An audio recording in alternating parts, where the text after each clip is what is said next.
First ever factory outlet Mukunda jewellery KPHP Kothapet Khammam Somajiguda Hanamkonda.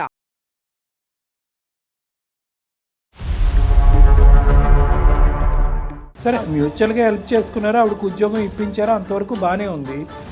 దానికి మించి ఆర్థికంగా ఏం సహాయం చేశారు మీరు ఆవిడకి? ఫైనాన్షియల్గా ఏమైనా ఇచ్చారా సపోర్ట్ మీ భార్యకి తెలియకుండా? ఇద్దరికాడికి పోయేసి మాట్లాడింది సార్. మాట్లాడిన తర్వాత మా వైఫ్ కి అనేది క్లారిటీ ఇచ్చారు సార్. ఇంతవరకు బానే ఉంది, కథ సుఖాంతమైంది కదండి, ఇంకేంటి సమస్య ఏంటి? మా వైఫ్ వేరే వాళ్ళతో రిలేషన్షిప్ లో ఉందని నాకు డౌట్ గా ఉంది మేడం. అంటే అసలు ఎట్లా మీకు అనుమానం ఎలా వచ్చింది? మీకంటే సెక్రటరీ ఉన్నారు, ఆవిడకి లేరుగా. మా వైఫ్ నిద్రపోయినప్పుడు నేను ఒకసారి ఫోన్ చెక్ చేసినప్పుడు మా ఫోన్ లో వచ్చేసి మెసేజెస్, కాల్స్, బయటికి వెళ్ళేసి ఫోన్ మాట్లాడటము, మెసేజ్ చేయడము. ఈ కథ మీద అనుమానం నడుస్తున్నప్పుడే ఈవిడ ప్రవర్తనలో ఇది వచ్చిందా, లేదంటే మీది కంప్లీట్గా ఎండ్ అయిన తర్వాత మీ వైఫ్ యొక్క ప్రవర్తనలో మార్పు మీకు కనిపించిందా? ఈరోజు నేను ఒక కొత్త కథని సృష్టిస్తూ మా ఆవిడకి ఎవరో ఒకరు ఉన్నారు అనే విధంగా నువ్వు మాట్లాడలేదు అంటానికి గ్యారంటీ ఏంటి? నువ్వేం చూసావు? మీ ఆయన ఇంట్లో ఉన్నాడా, ఎప్పుడు వస్తాడా, డబ్బులు ఎప్పుడు ఇస్తావా అని చెప్పేసి అడుగుతా ఉంటాడు సార్ మా వైఫ్ ని. డబ్బుల వరకు వచ్చిందా? సార్ అది నిజమే సార్. ఎవరు ఈ అబ్బాయి? అప్పుడులో X boy friend sir. O X, మళ్ళీ ఇప్పుడు ఎక్స్ మళ్ళీ డబుల్ ఎక్స్ అయ్యాడు అప్పుడు? అవును సార్. ఏం చేసి ఉండొచ్చు? మేమిద్దరము బయట రెస్టారెంట్లకి అలా సరదాగా మాట్లాడుకొని అట్లా ఇట్లా వెళ్ళాం సార్. ఆ టైంలో కనెక్ట్ అయ్యాను సార్. కనెక్ట్ అయ్యి తర్వాత డిస్కనెక్ట్ అవ్వలేకపోయావు, అంతేనా? నమస్తే కళ్యాణ్ గారు. నమస్తే జయ గారు. కళ్యాణ్ గారు, రామకృష్ణ అనే ఆయన మనకి మెయిల్ చేశారండి. అంటే తనకు వచ్చిన అనుమానం అది నిజమో కాదో తెలియనితనం, ఒక క్వశ్చన్ మార్క్ అనమాట. వైఫ్ అండ్ హస్బెండే అసలు సమస్య మాత్రం. నాకు పరిష్కారం మీరు చూపించండి, మీ సలహా నాకు కావాలి అన్నట్లుగా మెయిల్ చేశాడు. ఓకే, మాట్లాడదాం జయ గారు, తప్పకుండా. హలో, నమస్తే అండి రామకృష్ణ గారు. ఎవరు మేడం? నేను జయానండి, అందమైన జీవితం ప్రోగ్రామ్ నుంచి కాల్ చేస్తా ఉన్నాను. మేడం నమస్తే మేడం. నమస్తే అండి, మీరు మాకు మెయిల్ చేశారు కదా, నాతో పాటు డాక్టర్ కళ్యాణ్ చక్రవర్తి గారు కూడా ఉన్నారు. ఒకసారి మీ సమస్య ఏంటో చెప్తే డాక్టర్ గారు మాట్లాడతారండి. Okay okay madam. Right. Ramakrishna నమస్తే నాన్న. సార్ నమస్తే సార్. నమస్తే నాన్న. ఏంటి సమస్య? సార్ నా పేరు రామకృష్ణ సార్. నేను రియల్ ఎస్టేట్ కంపెనీలో మేనేజర్ గా వర్క్ చేస్తున్నాను. ఓకే. 2 years బ్యాక్ నాకు మ్యారేజ్ అయింది. అరేంజ్డ్ మ్యారేజా, లవ్ మ్యారేజా?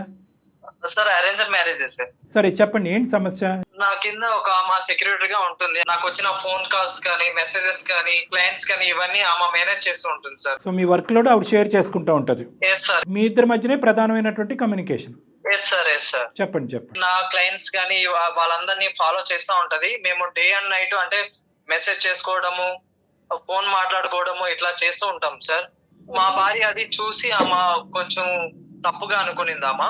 మా వైఫ్ కి కొంచెం దూరంగా ఉండడం వల్ల ఆమె కొంచెం డౌట్ పడి డైలీ ఎక్కువ దానికే ప్రిఫర్ చేస్తున్నావు, నాకు కొంచెం దూరంగా ఉన్నావు అని చెప్పేసి ఆమెకి డౌట్ వచ్చింది సార్. సరే, మీ భార్య పేరు ఏంటండి? Priya sir. Okay, so basically ఆవిడ చూసిందంటూ ఏమీ లేదు, కానీ మీ ఇద్దరి మధ్యన ఉన్నటువంటి డిస్టెన్స్ పెరగడంతో మీ యొక్క ఫోకస్ వేరే చాట ఉందని ఫీల్ అయింది ఆవిడ. అవునవును సార్. ఆ ఫోకస్ కాస్త సార్ బట్ మా ఇద్దరి మధ్యన ఏం లేదు సార్. కానీ ఆవిడ ఏమైనా మెసేజ్లు కానీ లేదంటే వినకూడనటువంటి ఫోన్ కాల్స్ కానీ చూడకూడవలసింది ఏమైనా చూసిందా అని అడుగుతున్నా. లేదు సార్, చూడలేదు. కేవలం ఈవిడికి దూరంగా ఉన్నారు, ఎక్కువ వర్క్ ఆఫీస్ పనిలోనే ఎక్కువ నిమగ్నమై ఉన్నారు. ఆవిడతో కమ్యూనికేషన్ పెరగడంతో అక్కడ ఇంటెన్సిటీ పెరిగింది, ఇక్కడ తగ్గింది అన్నది ఆవిడ భావం. Okay, got it. ఓకే, దాని మీద తర్వాత ఏమైందండి?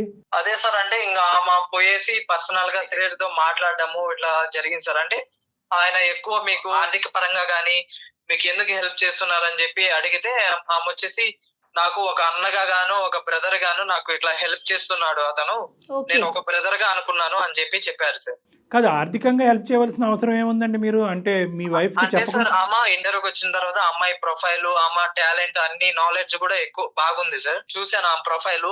ఆమె ఇంట్లో ఉన్న ప్రాబ్లమ్స్ కానీ వాళ్ళ మదర్ కి హెల్త్ బాగలేదంట సార్, అది కూడా చెప్పింది.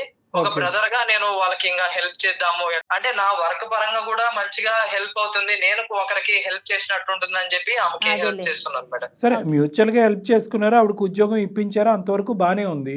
Yes sir. దానికి మించి ఆర్థికంగా ఏం సహాయం చేశారు మీరు ఆవిడకి? ఫైనాన్షియల్గా ఏమైనా ఇచ్చారా సపోర్ట్ మీ భార్యకి తెలియకుండా? వాళ్ళ మదర్ కి వచ్చి హెల్త్ బాగలేదు సార్.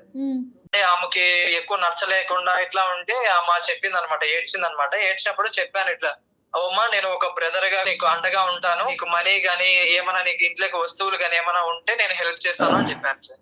అంటే ఎప్పుడన్నా మీ వైఫ్కి క్యాజువల్గా ఒక కొలీగ్ లాగా ఒక ఫ్రెండ్ లాగా ఎప్పుడన్నా పరిచయం చేశారా?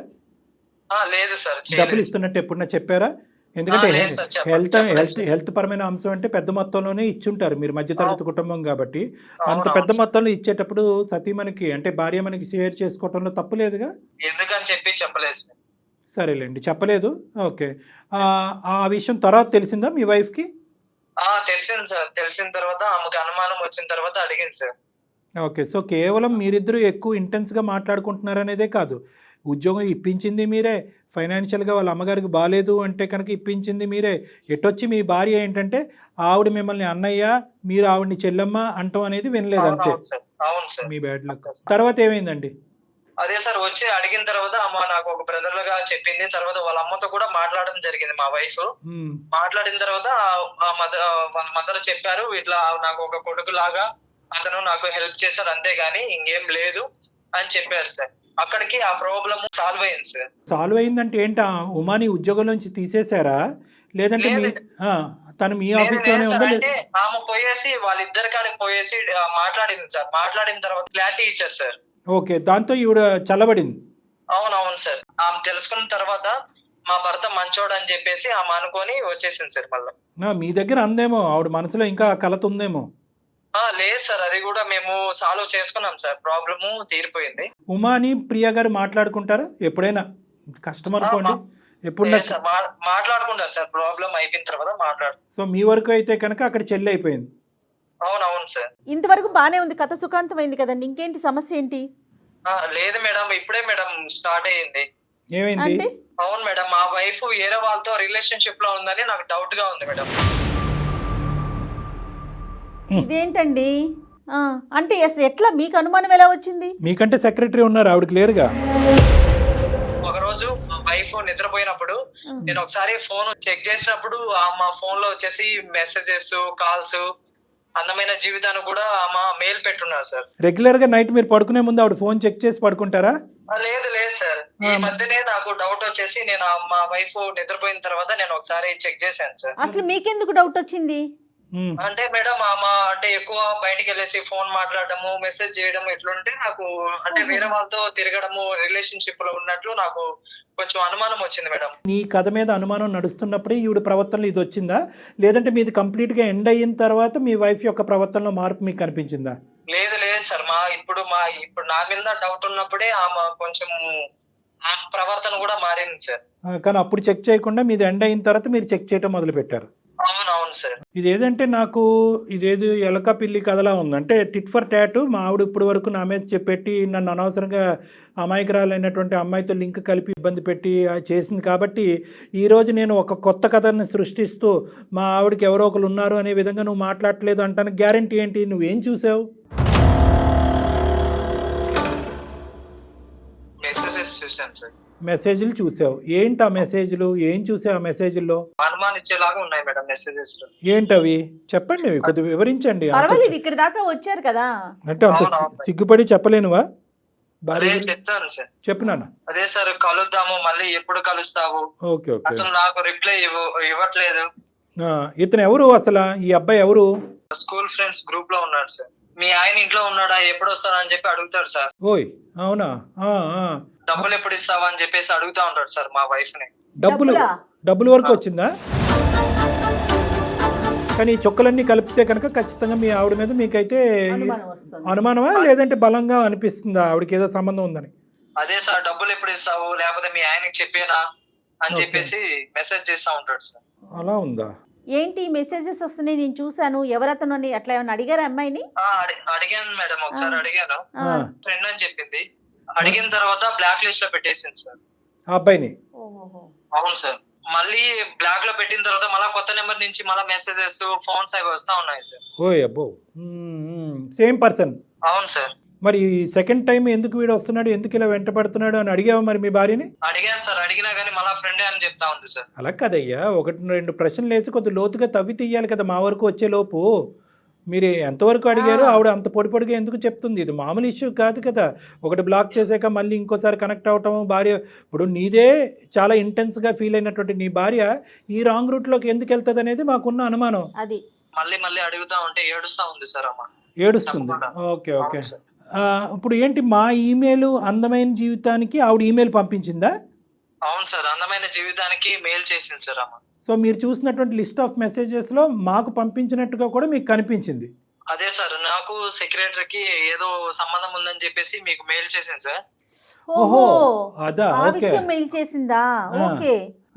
సో మీరు అది చూసి మరి మీరెందుకు మాకు ఈమెయిల్ పంపించారు? అవును సార్, అంటే అమ్మాయి పంపించింది కదా, మిమ్మల్ని నమ్మింది కాబట్టి. ఇప్పుడు అర్థమైంది నాకు. రైట్. ఓకే. సో బేసికలీ మీరు ఏంటంటే కనుక ఎవరినైతే కనుక ఆ అమ్మాయి బలంగా నమ్మి నీ మీద ఒక కంప్లైంట్ పెట్టి నిన్ను బాగు చేయమంటానికి మాకు ఈమెయిల్ పంపించిందో మా ద్వారానే కనుక్కుంటే కనుక నిజాలు ఇంకా పకడ్బందీగా బయటకు వస్తాయనేది మీ ఉద్దేశం. అవును సార్. మరి ఎవరు అనుకుంటున్నారు మీరు? మీ అనుమానం ఏంటి? ఇల్లీగల్ అయి ఉండొచ్చు సార్.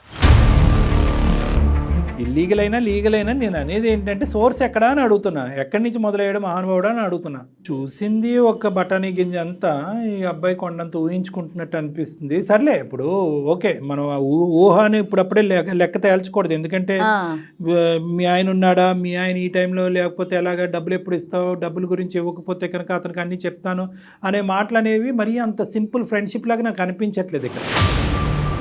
లవ్ ఇమేజెస్ ఉన్నాయి సార్. లవ్ ఇమేజెస్ కూడా ఉన్నాయి, డబ్బుల విషయాలు ఉన్నాయి, ఇంట్లో భర్త ఉన్నాడు అనేది ఉంది. నేను ఇంకేం చెప్పుకోలేను సార్ ఇంతకు మించి.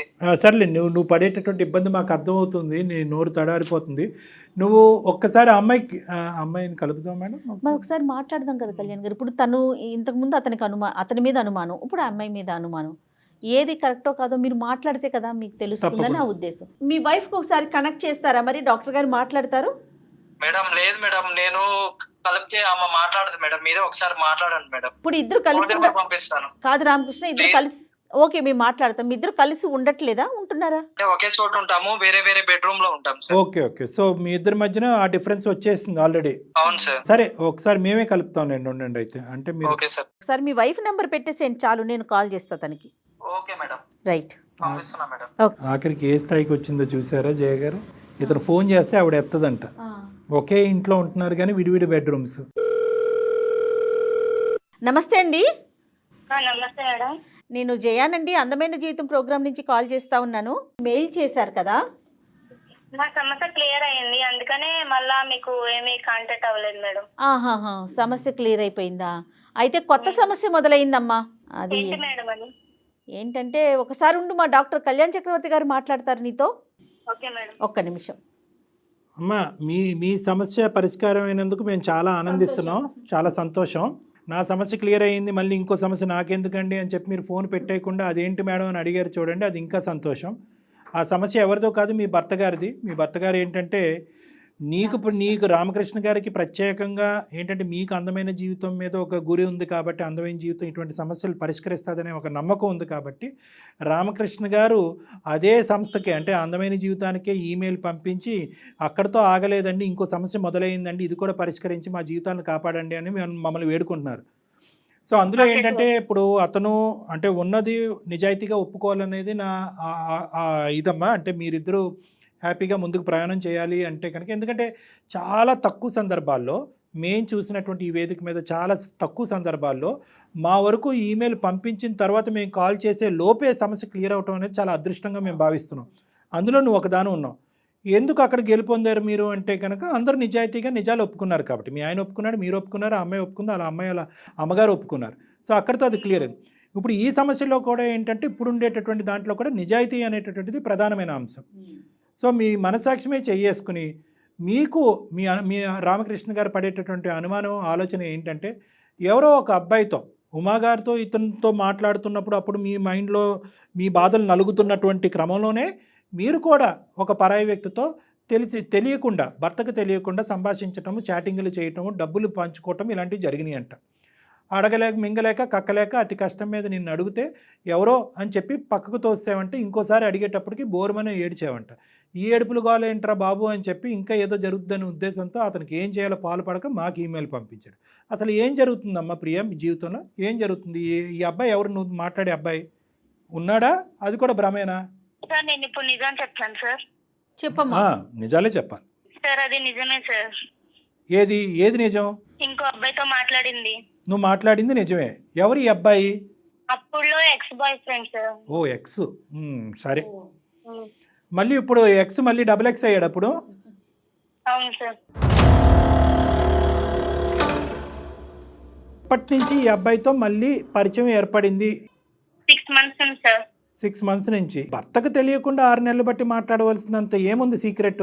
మా హస్బెండ్ కింద పనిచేసే పిఐ కింద వాళ్ళిద్దరు మా హస్బెండ్ కి ఏదో ఉందని నాకు అనుమానం వచ్చింది సార్. అది సార్ట్ అవుట్ అయిపోయింది అన్న. నేను బయట వాళ్ళకి చెప్పుకోలేక ఇంట్లో వాళ్ళకి చెప్పుకోలేక అంటే 10th క్లాస్ లో ఫ్రెండ్ కి చెప్పుకున్నాను సార్. అక్కడితో ఆగిందా? చెప్పుకోవటం వరకే ఆగిందా? అతను ఇంకా ఏమన్నా ఇంకో లెవెల్కి ఏమన్నా వెళ్ళాడా? ఇప్పుడు మీ హస్బెండ్ యొక్క ప్రాబ్లం ఏంటంటే, అంతేకాదు సార్ బాబు రామకృష్ణ లైన్లో ఉన్నావా?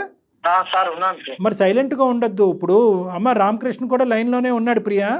ఓకే, అతనికి చెప్పే నీ కాన్ఫరెన్స్ కలిపాము. ఎందుకంటే నువ్వు అతను ఫోన్ చేస్తే డైరెక్ట్గా ఫోన్ ఎత్తట్లేదు కాబట్టి మేము మీడియేట్ చేసి ఈ ఫోన్ కలిపాము. నువ్వు ఇప్పుడు రామకృష్ణ నిన్ను అడుగుతాడు, అతని మనసులో ఉండేటటువంటి ఆలోచన ఏంటి, భయం ఏంటి అనేది నీకు చెప్తాడు. అది నువ్వు ఎటువంటి నమ్మకంతో నివృత్తి చేస్తావో చెయ్యి. మీరిద్దరు మాట్లాడుకోండి. అసలు మీరిద్దరు మాట్లాడుకోకుండా మేము మధ్యత్వం చేయటం అనేది కరెక్ట్ కాదు.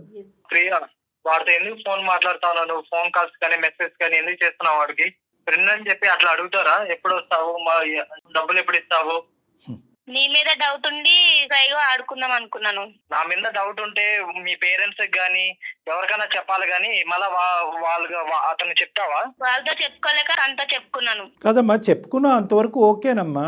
మీ ఇంటికి రానా, మీ ఇంట్లో మీ ఆయన ఉన్నాడా, నాకు ఇంత డబ్బులు కావాలి, ఇవన్నీ ఎందుకమ్మా? అంటే బాధలు చెప్పుకునే వాళ్ళు బాధలు చెప్పుకోండి స్నేహితులుగా, అందులో తప్పులేదు. ఎప్పుడైతే కనుక మీ హస్బెండ్ యొక్క ఇష్యూ రెక్టిఫై అయ్యిందో ఆ రోజు నువ్వు కట్ చేసేసి ఉంటే కనుక అయిపోయి ఉండేది కదా. ఎందుకు మళ్ళీ అది కంటిన్యూ అయ్యి ఇంకో లెవెల్కి వెళ్ళింది? ఇంకో లెవెల్కి వెళ్ళిందా లేదా? వాడు అడ్వాంటేజ్ తీసుకున్నాడు సార్. ఏమ్మా అడ్వాంటేజ్ తీసుకున్నాడు అంటే ఏం అడ్వాంటేజ్ తీసుకున్నాడు చెప్పు. డబ్బులు అవన్నీ ఇచ్చాను, ఫోన్ కొనుక్కోనికి డబ్బులు లేవా అంటే ఇచ్చాను, మళ్ళీ ఇబ్బందులు అంటే ఇచ్చాను సార్. ఓకే, అన్ని విధాలుగా బయట వెళ్దాం అది ఇది అంటుంటే నాకు కొంచెం నచ్చలేదు సార్. కదమ్మా, అసలు డబ్బులు అడగవలసిన అవసరం ఏముందమ్మా? మీరిద్దరు ఏమంత తప్పు చేశారు కాబట్టి ఆడు డబ్బులు అడిగి బ్లాక్మెయిల్ చేసేంత ధైర్యం వాడికి వచ్చింది?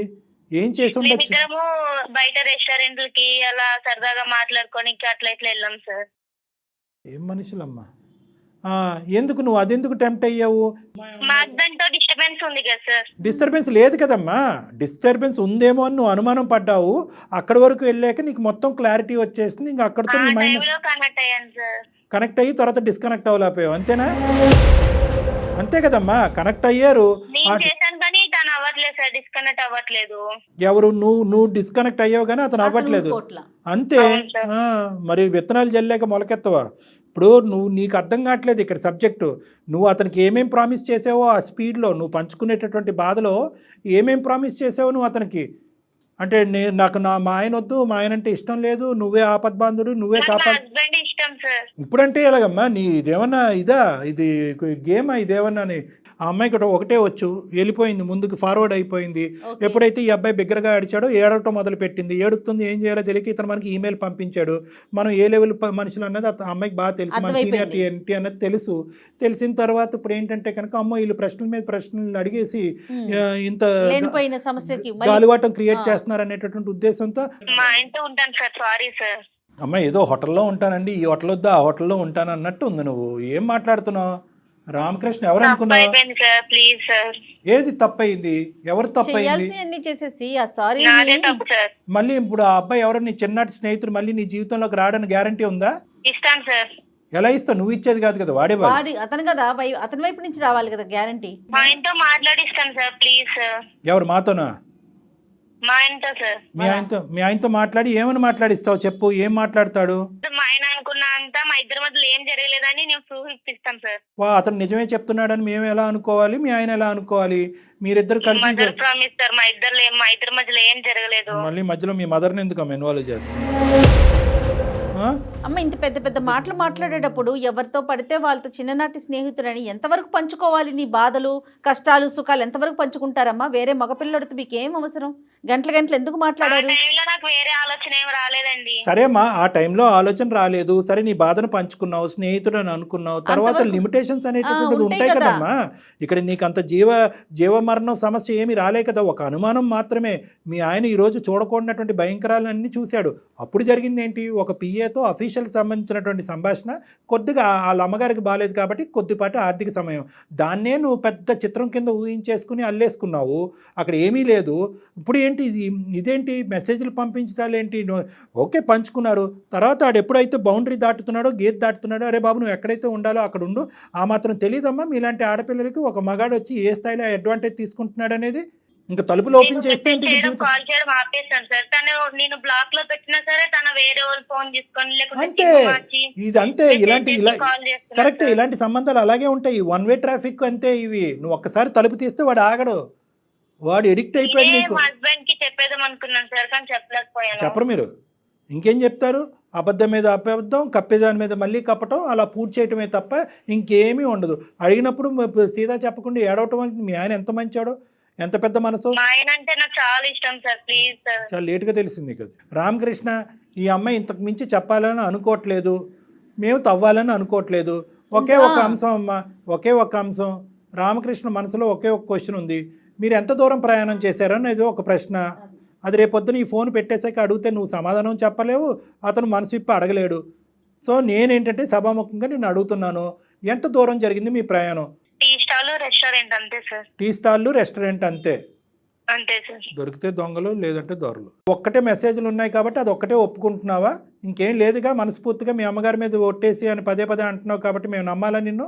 మదర్ ప్రామిస్ కి ఏం లేదు సార్. మరి Ramakrishna, sir ball is in your court. వింటున్నారా రామకృష్ణ? వింటున్నాను మేడం. మరి మీ అభిప్రాయం చెప్పండి. మరి ఇప్పుడు మీరు ఏమన్నారు అంటే దేని గురించి మాకు ఈమెయిల్ పంపించారంటే నాకు ఒక క్లారిటీ ఇవ్వండి. మా ఆవిడ ఈ పక్కదో పట్టింది కాబట్టి ఆవిడ మనసులో ఏముందో కనుక్కోండి అంది.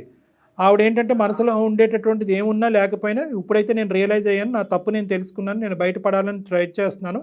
ఇక్కడ ఏంటంటే నేను ఏదో ఇక సుఖాన్ని అనుభవించట్లేదు, నేను బాధితురాలనే అంటుంది ఆవిడ. విక్టిమ్ అంటుంది ఈరోజు. స్టార్టింగ్లో పక్క ట్రాక్లోకి వెళ్ళింది, కానీ వాడు మూర్ఖుడు. వాడు ఏంటంటే అడ్వాంటేజ్ తీసుకుందాం అనుకున్నాడు మీ ఇద్దరి మధ్యన ఉన్న డిఫరెన్స్ని. ఇంకా నీ అదృష్టం కొద్దీ ఏంటంటే అడ్వాంటేజ్ ఇంకా పై అడ్వాంటేజ్ వరకు వెళ్ళలేదు, కేవలం డబ్బులు, హోటళ్ళు, టీ స్టాల్ వరకే ఆగిపోయింది. అంతవరకైతే మనం నమ్మచ్చు, ఎందుకంటే ఆ అమ్మాయి అమితంగా ప్రేమించే తల్లి మీద ఒట్టేసింది కాబట్టి తన తప్పు రియలైజ్ అయింది. ఇప్పుడు ఈ అమ్మాయిని మళ్ళీ నీ జీవితంలోకి స్వీకరిస్తే కనుక మీరిద్దరు కలిపి ఆడు భర్త పట్టచ్చు. లెఫ్ట్ రైట్ కలిస్తేనే చప్పట్లు. నీదేంటంటే చాలా సహజంగా జరుగుతూ ఉంటుంది ఇలాంటి అంశాలు. నివృత్తి అయిపోయింది, అనుమానం క్లియర్ అయిపోయింది, అక్కడితో అంత సుఖాంతమే అన్నావు. కానీ అప్పటికే ఈ అమ్మాయి మానసికంగా కొద్దిగా డిస్టర్బ్ అయింది. మీరైతే తప్పు చేశారో అని అనట్లేదు, కానీ ఒక మానసికపరమైనటువంటి డిస్టర్బెన్స్లో ఆ మూర్ఖుడితో ఈ అమ్మాయి కనెక్ట్ అయింది. స్నేహితుడు కదా, చిన్ననాటి స్నేహితుడు కదా అని చెప్పి. వాడు ఏంటంటే ఒక మెట్టు ఎక్కకుండా ఒకే దెబ్బతో 10 మెట్లు ఎక్కి ఈ అమ్మాయి జీవితంలో టోటల్గా ఎంట్రీ అయిపోయాడు. వాడు ఎంట్రీ అయిపోయి అప్పుడు నీకు కావాల్సినప్పుడు నన్ను వాడుకున్నావు కదా, సలహాకి, సూచనకి, ఓదార్పుకి, ఇప్పుడు నువ్వు కావాలి అనేటటువంటి విధంగా వెంటపట్టడం మొదలుపెట్టాడు. సో ఇది ఏంటంటే నాకు ఒక మాట ముందే చెప్పుంటే సరిపోయిండేది కదా. ఇప్పుడు సమస్య అందుకే కదా మొదలైంది. మరి అలా చెప్పకపోబట్టే కదా మా దాకా వచ్చారు. అది ఒకటి మేడం చెప్పింది, అదొకటి. ఇంకోటి ఏంటంటే కనుక ఎప్పుడైతే కనుక నివృత్తి అయిపోయింది, ఈ సెక్రటరీతో ఉండేటటువంటి ఇష్యూ రిజాల్వ్ అయిపోయిందని అనుకున్నావో, అప్పటికే ఇష్యూ రిజాల్వ్ అయినా కూడా మానసికపరమైనటువంటి డిస్టెన్స్ మీ ఇద్దరి మధ్యన పెరిగింది. ఫిజికల్ డిస్టెన్స్, మానసికపరమైన డిస్టెన్స్ పెరిగింది. అర్థమైంది నాన్న? సో అది నీకు చెప్పటానికి ఉండేటటువంటి కంఫర్ట్ ఆ అమ్మాయిలో లేక అతనికి చెప్పుకుంది. ఆ చెప్పుకోవటం ఎలా అయింది అంటే కనుక కొన్ని పరిధులు దాటేటప్పటికి చెప్పలేనటువంటి స్టేజ్కి ఆ అమ్మాయి వెళ్ళిపోయింది. ఎప్పుడైతే యూటర్న్ తిరిగి వెనక్కి రావాలి అని అనుకుందో, అమ్మో ఇంత చెప్పేటటువంటి పరిస్థితి వస్తుందేమో, మొత్తానికే బ్లాక్ చేద్దామని చెప్పి బ్లాక్ చేయడం మొదలుపెట్టింది. వాడు వదులుతాడా? వాడు వదలలేదు. ఇంకో ఫోన్లోంచి కాంటాక్ట్ చేశాడు. సో ఇక్కడ ఈ అమ్మాయికి అర్జెంటుగా కేవలం నీ ఓదార్పు ఒకటే కాకుండా నీ సపోర్ట్ కూడా కావాలి రామకృష్ణ.